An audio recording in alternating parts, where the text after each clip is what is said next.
100 বছৰৰ কাৰণে গোটেই অসমখন নিৰাপত্তা কৰিলো বুলি কৈছিলে ডিলিমিটেশনৰ পাছত আৰু সমষ্টিবিলাক তেওঁলোকে চেডেলি বেহদেলি কৰি পেলালে আৰু নিৰাপত্তা কৰিলো বুলি কোৱা আজি আপোনাৰ এবছৰ পাৰ হোৱা নাই তাৰ পাছত তেওঁ কৈছে এতিয়া বোলে ভাবুকি আছে তেওঁটো কৈয়ে দিছে যে হাতীগাঁও ৰৈ আছে বোলে একাংশ ডিলিমিটেশন কৰাৰ পাছতটো অসমক বচাইছো বুলি কৈছিলে 100 বছৰ হিমন্ত বিশ্ব শৰ্মাই অসমক বচালে বুলি ক'লে নিৰাপত্তা দিলে বুলি ক'লে তাৰ পাছত আকৌ তেওঁ মানুহক ভয় খুৱাইছে যে হাতীগাঁৱত ৰৈ আছে যদি তুমি কি কৰি আছা তোমাৰ পুলিচ প্ৰশাসনে কি কৰি আছে কোন ৰৈ আছে হাতীগাঁৱত মানে বিজেপিৰ মাথাত এতিয়া এটা দুষ্ট বুদ্ধি খেলাইছে বিহাৰ নিৰ্বাচনৰ পাছত আমি লক্ষ্য কৰিছো মানে বিহাৰত যি ধৰণে SIRৰ নামত একাংশ ভ্ৰাম্যমান ভোটাৰ সৃষ্টি কৰি তেওঁলোকে গাড়ী দখল কৰিলে মানে বিভিন্ন জায়গাৰ পৰা আমি দেখিছো গুৱাহাটীৰ বিহাৰী সম্প্ৰদায়ৰ মানুহে গুৱাহাটীতো ভোট দিছে আপোনাৰ বিহাৰতো ভোট দিছে আৰু তেওঁলোকে প্ৰতিটো সমষ্টিত প্ৰায় 10,000 মানকে তেওঁলোকে মোবাইল ভোটাৰ সৃষ্টি কৰিছে ভ্ৰাম্যমান ভোটাৰ এতিয়া বিহাৰত বিধানসভা নিৰ্বাচনত তেওঁলোকে ভোট দিলে আৰু এতিয়া বিহাৰৰ পৰা আহি অসমত গুৱাহাটীত বা বিভিন্ন আমাৰ বিধানসভা সমষ্টিবিলাকত সেই মোবাইল ভোটাৰবিলাক আজি ভোট দিব তাৰ পাছত আমাৰ অসমীয়া ৰাইজৰ যিবিলাক পছন্দৰ প্ৰাৰ্থী থাকিব তেওঁলোকক আমি অসমীয়া খিলঞ্জীয়া মানুহে ভোট দিলে আমি জিকাব নোৱাৰো 10,000 ভোটে আপোনাৰ তেওঁলোকে যে এটা জায়গাত দিব ন ভোটটো দিব তেওঁলোকে বিজেপিক মানে গোটেইটো বিজেপিয়ে তৈয়াৰ কৰা ভোটাৰ এই সকল আৰু গুৱাহাটীৰ ক্ষেত্ৰত আপোনালোকে নিশ্চয় দেখা পাইছে এতিয়া ভাড়া ঘৰৰ মালিকে গম নাপায় আপোনাৰ তেওঁলোকৰ ঘৰত যিবিলাকে ভাড়াত আছে ভাড়াতীয়া মানুহে মালিকে গম নোপোৱাকে ভোটাধিকাৰ পাই গৈছে এটো কি হৈছে নিৰ্বাচন আয়োগে কি কাম কৰিছে এই কথাটো আচৰিত ঘটনা ঘটিছে কেৱল এটা পৰিয়ালত হোৱা নাই হেতু মানে মালিকবিলাক আজি আচৰিত হৈ গৈছে যে পৰিয়ালৰ মানুহে নজনাকে ভাড়াতীয়াৰ মালিকে নজনাকে কেনেকে ভাড়া ঘৰত আজিকালি সোমাইছেহে লগে লগে তেওঁলোকে ভোটাৰ তালিকাত নাম তেওঁলোকৰ অন্তৰ্ভুক্ত হৈ গল হেতু কেনেকুৱা ঘটনা ঘটিছে আজি আমি লক্ষ্য কৰিছো এই গোটেই কামকাজবিলাক মনিটৰিং কৰিছে বেপাৰী মন্ত্ৰী অশোক সিংঘাল যিগৰাকী আসলতে বৰ্তমান তেওঁ স্বাস্থ্য মন্ত্ৰীৰ দায়িত্বত আছে তেওঁ স্বাস্থ্য খণ্ডৰ কোনো ধৰণৰ কামকাজ এতিয়া চোৱাচিতা নকৰে তেওঁৰ কামটো হল এতিয়া এই মোবাইল ভোটাৰ বিলাকক মানে কেনেকে সমষ্টিবিলাকত ভৰাব পাৰি তেওঁলোকৰ নাম সেই কামত তেওঁ ইতিমধ্যে তেওঁ কৰ্মনিয়োগ কৰিছে আমি লক্ষ্য কৰি আছো মানে অশোক সিংঘাল ডাঙৰীয়া আপুনি হাৰিয়ানাৰ মানুহ দেই অসমৰ ভৱিষ্যত নিয়ন্ত্ৰণ কৰিবৰ কাৰণে অসমৰ ভৱিষ্যতটো আপোনাক আমি কোনো কাৰণতে এৰি দিব নোৱাৰো সেই কথাটো অতি স্পষ্ট এতিয়া আমি লক্ষ্য কৰিছো আপোনালোকে মানে আমাৰ যিবিলাক অসমৰ বাসিন্দা অসমৰ ভোটাৰ সেই সকলৰ নাম কৰ্তন কৰি এতিয়া যিবিলাক বিহাৰ উত্তৰ প্ৰদেশৰ পৰা দুদিন আগত আহিব তেওঁলোকৰ নাম আপোনালোকে ভোটাৰ তালিকাত অন্তৰ্ভুক্ত কৰি নিৰ্বাচনত জয় হোৱাৰ যি সপোন দেখিছে হেতু কেতিয়াও অসমবাসী ৰাইজে ফুলফিল হ'বলৈ নিদিয়ে আমি সকলোৱে এটা কথা এতিয়া চাই আছো টাউন বিলাকৰ সেই কথা বতৰাবিলাক হৈছে য'ত আপোনাৰ অসমৰ প্ৰায়বিলাক আমি টাউনবিলাক দেখিছো সেই টাউনবিলাকত সাংঘাতিক ধৰণে এই বিহাৰী যিবিলাক উত্তৰ ভাৰতীয় মানুহ বিহাৰীয়ে হওক আপোনাৰ মাৰোৱাৰী হওক যিবিলাকে ব্যৱসায় বাণিজ্যৰ কামত অসমত আছেহি তেওঁলোক আকৌ উত্তৰ প্ৰদেশ বা বিহাৰৰ ভোটাধিকাৰ আছে তেওঁলোকৰ আৰু সেই মানুহবিলাকে আজি অসমত আহি যি ধৰণে ভোটাৰ তালিকাত নাম ভৰাই পেলাই আপোনাৰ আমি পছন্দ কৰা যিবিলাক প্ৰাৰ্থী তেওঁলোকক হৰুৱাবৰ কাৰণে যিটো পৰিকল্পনা কৰিছে এনেকৈ গণতন্ত্ৰ জীয়াই থাকিব নে সেই কথাটো আপোনালোকে কওক যে গণতান্ত্ৰিক ব্যৱস্থা এটা এনেকৈ জীয়াই থাকিব নেকি যে আমি পছন্দ কৰা মানুহজনক আমি জিকাব নোৱাৰিম আজি আপোনাৰ অসমৰ মানুহে যাক ভাল পায় সেই জনপ্ৰতিনিধিজনক তেওঁ আসলতে নিৰ্বাচন কৰিব নোৱাৰা এটা পৰিৱেশ আহিছে এটা বেলেগে নিৰ্বাচন কৰিব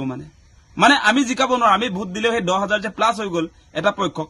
গতিকে তেওঁলোকে আমাৰ অধিকাৰ খৰ্ব কৰিছে নে নাই সেইটো গণতন্ত্ৰৰ প্ৰতি ভাবুকি হয় নে নহয় গতিকে SRৰ নামত যি ধৰণৰ এটা পৰিৱেশ বৰ্তমান সময়ত বিজেপিয়ে কৰিছে সেইটো কোনো কাৰণতে আমি মানি নলওঁ সেই কথাটো আমি স্পষ্ট কৰি দিছো আৰু আপোনালোকে নিশ্চয় দেখা পাইছে এতিয়া অচিনাকি মানুহ বুলি একাংশক যে দেখুৱাই আছে সেই অচিনাকি বুলি আমাৰ অসমৰ মানুহৰ মন মগজু আমাৰ চকু তেওঁলোকে বেলেগ ফালে ঢাল খুৱাই এতিয়া ভিতৰি বেলেগ অংক কৰি আছে ভিতৰি তেওঁলোকৰ বেলেগ অংক চলি আছে অচিনাকি মুগল বুলি বেলেগ প্ৰচাৰ এটা কৰি আনফালে যে আপোনালোকে দেখিছে যে তেওঁলোকৰ যিবিলাক ভোট বেংক সেই উত্তৰ প্ৰদেশ বিহাৰ যিবিলাক আসলতে এতিয়া আহিছে সেইবিলাকক লৈ তেওঁলোক পুৰা কামত ব্যস্ত হৈ গৈছে ইতিমধ্যে আপোনালোকে দেখিছে বিধায়ক অখিল গগৈয়ে যিটো অভিযোগ উত্থাপন কৰিছে সেই বিষয়টোক তেওঁলোকে উত্তৰটো দিব পৰা নাই টু দা পইণ্ট তেওঁলোকে এতিয়া দেখিছে নাই মানে অখিল গগৈ ডাঙৰীয়া যিটো প্ৰশ্ন উত্থাপন কৰিছে যে জুম মিটিঙত সেই কথাটো আলোচনা হৈছে যে 10,000কে প্ৰতিটো সমষ্টিত তেওঁলোকৰ মানে বিজেপিক ভোট নিদিয়া মানুহ চিনাক্ত কৰি নাম কৰ্তনৰ ব্যৱস্থাপনা কৰিছে আৰু সেইটোক লৈ যেতিয়া প্ৰশ্ন উত্থাপন হৈছে সেই প্ৰশ্নটো উত্তৰ তেওঁলোকে নিদিয়ে তাৰ পৰা সকলো মন্ত্ৰী বিধায়ক পলাব খোজে গতিকে সেই কথাতে প্ৰমাণ কৰিছে যে বিজেপিৰ এজেন্ডাটো ধৰা পৰিছে সেই কাৰণে তেওঁলোকে তাৰ টু দা পইণ্ট এনসাৰ দিব পৰা নাই গতিকে আমি অসমবাসী ৰাইজক আহ্বান জনাম যে বিজেপিৰ যিটো চক্ৰান্ত চলিছে তা উফৰাব লাগিব কিন্তু ভৱিষ্যতৰ স্বাৰ্থত অসম বচাবৰ কাৰণে আমি বিজেপিৰ যিটো ষড়যন্ত্ৰ তেওঁলোকে দীৰ্ঘদিন শাসনত থাকিবৰ কাৰণে গণতান্ত্ৰিক পৰিৱেশ ভৰিৰে মোহাৰি যি ধৰণৰ চেষ্টা চলাইছে সেইটো আমি বাধা দিম আৰু কোনো কাৰণতে অসমত সেই বিহাৰৰ পৰিৱেশ আমি আনিবলৈ নিদিওঁ সেই কথাটো আমি স্পষ্ট কৰি দিছো অলপ দিনৰ আগত এই বেপাৰী মন্ত্ৰীজনকে আচলতে গোটেই কামবিলাক কৰিবলৈ দি ডিলিমিটেশ্যন কৰিছিলে ডিলিমিটেশ্যন কৰি তেওঁলোকে এটা প্ৰচাৰ কৰিলে মুখ্যমন্ত্ৰীয়ে নিজে এটা প্ৰচাৰ কৰিলে আপোনালোকে নিশ্চয় দেখা পাইছিলে যে 100 বছৰৰ কাৰণে গোটেই অসমখন নিৰাপত্তা কৰিলো বুলি কৈছিলে ডিলিমিটেশ্যনৰ পাছত আৰু সমষ্টিবিলাক তেওঁলোকে চেডেলি ভেদেলি কৰি পেলালে আৰু নিৰাপত্তা কৰিলো বুলি কোৱা আজি আপোনাৰ এবছৰ পাৰ হোৱা নাই তাৰ পাছত তেওঁ কৈছে এতিয়া বোলে ভাবুকি আছে তেওঁতো কৈয়ে দিছে যে হাতীগাঁও ৰৈ আছে বোলে একাংশ ডিলিমিটেশ্যন কৰাৰ পাছততো অসমক বচাইছো বুলি কৈছিলে 100 বছৰ হিমন্ত বিশ্ব শৰ্মাই অসমক বচালে বুলি ক'লে নিৰাপত্তা দিলে বুলি ক'লে তাৰ পাছত আকৌ তেওঁ মানুহক ভয় খুৱাইছে যে হাতীগাঁৱত ৰৈ আছে যদি তুমি কি কৰি আছা তোমাৰ পুলিচ প্ৰশাসনে কি কৰি আছে কোন ৰৈ আছে হাতীগাঁৱত সেইটো কিয় তুমি ধৰি আনিব পৰা নাই যদি অসম বিৰোধী মানুহ শক্তি যদি তাত আছে সেই মানুহক কৰায়ত্ব কৰি জেলত নভৰাই কিয় তুমি মানুহক কৈ আছা এই হাতীগাঁৱত ৰৈ আছে বুলি কৈ এতিয়া মানে অসমৰ মানুহৰ ভোট আকৌ ল'ব খুজিছা তাৰ পাছত এতিয়া তুমি পুনৰ মানুহক বিভ্ৰান্ত কৰি পেলাই এতিয়া অচিনাকি প্ৰসংগ আনি পুনৰ কোনবিলাক মানুহ তেওঁলোকে এতিয়া ভোটাধিকাৰ দিব খুজিছে যিবিলাক নতুনকে আহিছে যোৱা কালি পৰহি আপোনাৰ বিহাৰ নিৰ্বাচনত যিবিলাকে ভোট দিলে সেই সকলক ইয়াত আনি পুনৰ তেওঁলোকক আকৌ ভোটাধিকাৰ প্ৰদান কৰি আপোনাৰ নিৰ্বাচনত জয়ী হ'ব খুজিছে মানে নিৰ্বাচন আয়োগৰ কামটো কি হ'ব লাগে নিৰ্বাচন আয়োগে কেনেকে এই কথা ক'ব পাৰে যে বিহাৰৰ পৰা বা উত্তৰ প্ৰদেশৰ পৰা বা ভাৰতৰ বিভিন্ন ৰাজ্যৰ পৰা যিবিলাকে আচলতে ইলেকশ্যনৰ দুদিন আগত কেইদিনমানৰ আগত যদি আহি ইয়াত যদি নিৰ্বাচনত ভোট দিব খোজে তেতিয়াহ'লে ভোট দিব পাৰিব বুলি কেনেকে নিৰ্বাচন আয়োগে ক'ব পাৰে মানে নিৰ্বাচন আয়োগ এতিয়া বিজেপিৰ হাতৰ পুতলা নেকি মানে কি উদ্দেশ্যত তেওঁ সেই কথা ক'ব পাৰে নিৰ্বাচন বিষয়াগৰাকীৰ কথা কৈছো যিগৰাকীয়ে আপোনাৰ গুৱাহাটীত প্ৰেছ কনফাৰেন্স দিছে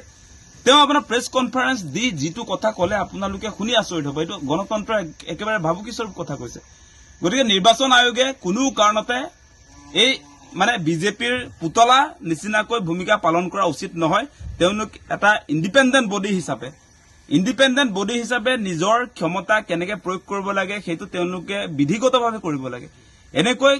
বিজেপিৰ ডিক্টেশ্যনত নিৰ্বাচন আয়োগ এনেকে ব্যৱহাৰ হোৱাটো কোনো কাৰণতে গণতন্ত্ৰৰ প্ৰতি শুভ লক্ষণ নহয় সেইটো ভাবুকি গতিকে কোনো কাৰণতে এনেকৈ অবৈধ যিবিলাক ভোটাৰ তেওঁলোকে এতিয়া ভোটাৰ তালিকাত সন্নিৱিষ্ট কৰিব খুজিছে সেইটো আমি কোনো কাৰণতে গ্ৰহণ কৰিব নোৱাৰো আৰু অসমত সেই প্ৰেক্টিছ কৰিবলৈ নাহিব